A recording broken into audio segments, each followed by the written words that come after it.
Hey guys, and welcome back to my channel. Today I have the sweetest life after quitting teacher story ever. Like, I swear, it is so motivational. It is so inspirational. You are gonna love it. Like, when I heard this teacher story, I was like, OMG, how brave, how excited. Can I share your story on my YouTube channel? And lucky for me, she said yes. But before we get into it, for those of you who do not know me, my name is Cindy Lumpkin, and I happen to be a teacher who started her own school. I actually quit teaching, 10, 11, almost 12 years ago now. Wow, that's a long time, right? In the meantime, I actually discovered that I really am passionate about teaching, that I really love teaching. And so instead of going in a different direction, I was able to start a small private school and get it fully accredited. And I have kind of been living my best life. I really enjoy what I do. I enjoy the kiddos that I work with. And in more recent years, I've started actually helping other teachers who are interested in starting their own small schools as well. That's who I am.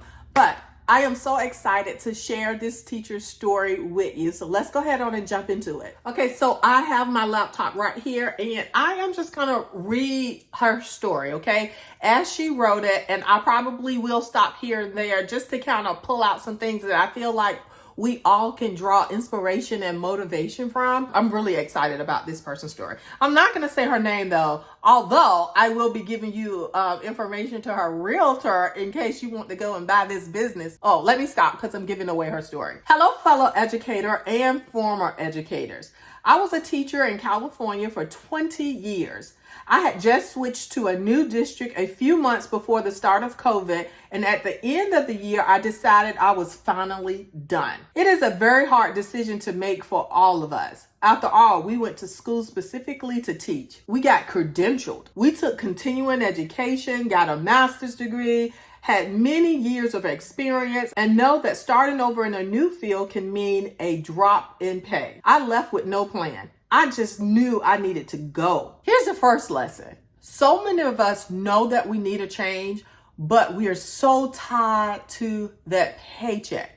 And I'm not trying to minimize the fact that you need money to survive, but at the same time, a paycheck cannot be your number one reason to stay when you know in your knower that it's time to go. All right, so that's the first lesson that we can learn. Like, she didn't know what she was going to do, how she was going to do it. She just knew it was time for her to go. I left with no plan. I just knew I needed to go. So I decided to live in another country for a while to save money. I was torn between Mexico and Brazil. I ultimately chose Brazil because English is their language and my Spanish skills need work. I've now been here 18 months. I went from paying $2,500 per month for a one-bedroom apartment in San Diego to paying $800 per month for a fully furnished apartment. My whole monthly budget is around $1,500. Since I cannot collect on my pension for 10 more years, this works for me. If there's a will, there's a way, right? But this is so exciting. Like, how much courage does she have to just pick up and go to another country? Whew, I love it. After 3 months here, I ended up buying a tiny bakery, which I have now grown into a busy bakery cafe. Although I never planned on doing this, I love it. I have 4 wonderful employees that run the place for me, and I only work a couple of hours a day. I'm telling you all of this for 2 reasons. First, sometimes the career change is exactly what you need. It's scary, and it does take courage. But if you are unhappy and feeling dread on Sunday because you don't want to go back to work on Monday, it is not good for your mental or emotional well-being. So while I don't necessarily recommend jumping without a parachute like I did, that is so funny and interesting advice. Because when I tell teachers my story about starting a school, that's the same thing. It's like, listen, I did something radical. I just jumped, like eyes closed, close my eyes, and I just leap. I tell people that I don't recommend that either. And at the end of the day, I think you say that because you want people to understand that, hey, I did something that most people would not do. And at the end of the day, here's the thing about taking risks. Sometimes you succeed and sometimes you fail. And you don't want people to fail at your expense, right? But at the end of the day, there is something about taking risk. And not just taking a risk, right? Because there are some people who don't take calculated risks. And that's more so what I think people should do. Because even though I jumped with my eyes closed, it was still calculated. And I bet it on myself. And I won. And that's exactly what she has done. I do recommend putting yourself first. If you are not happy, life is too short to be miserable. Second, I'm interested in selling my sweet bakery. I want to move on to the next thing.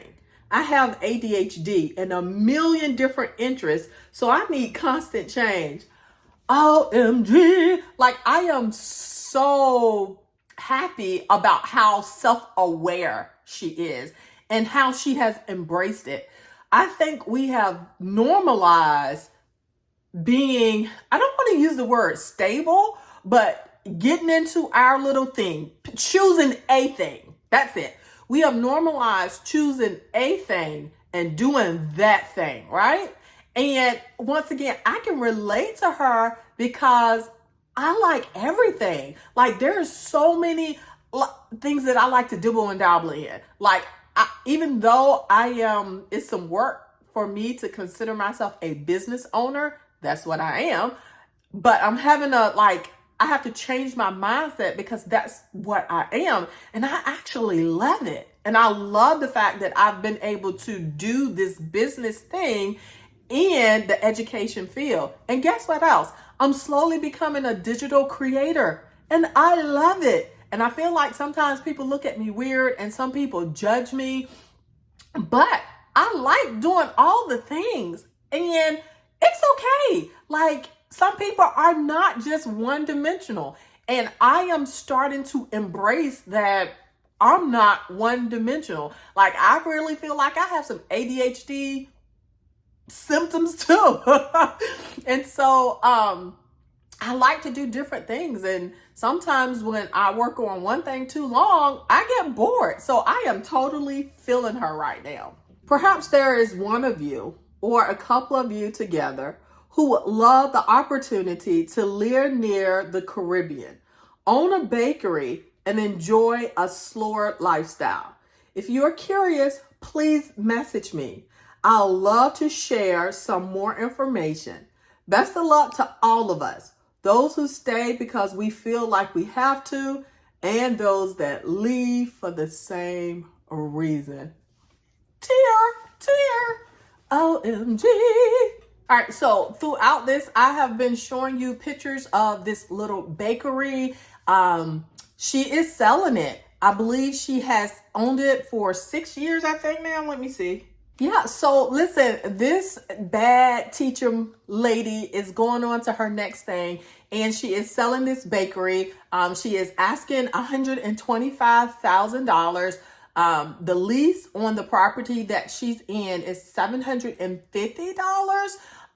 In addition, I think she said she just signed a lease for 3 years, but the person who owns the property actually is an American who she said has been really helpful and supportive. So she said that there's absolutely nothing wrong, that the business is really taking care of itself, that it's for employees. As a matter of fact, she said they can actually run it themselves. So if you guys are interested, if you are brave enough, okay, if you're brave enough to take that plunge, go. I will put her information or the information to her realtor, okay, below, and just say, hey, I am interested in more information about this little bakery in Brazil. $125,000. You can't even buy a house in America for that. Okay. So once again, guys, I hope this story has just kind of really just motivated you and inspired you, especially those of you who feel stuck. Like, that last line really resonated with me, because although I realize that there are all these teachers leaving, going to do, other things, there are so many more teachers who feel like they are stuck, right? So with that, the only thing that, we can continue to do other than pray for you. And what I say that I want to do is really just kind of provide you with information, right? And inspirational stories like this so that you know that there is a different path and that you don't have to be stuck. Sometimes you have to just kind of go and look, research, and then sometimes you're going to have to take the plunge, right? Calculated plunges. But anyway, guys, comment below. What do you think about this teacher? Like, isn't she courageous? If you have any teacher stories that you would like for me to share on my channel, I would be totally happy to do so. Just leave a comment below and I definitely will get back to you. So until the next time, I hope you guys are enjoying your summer break. Bye.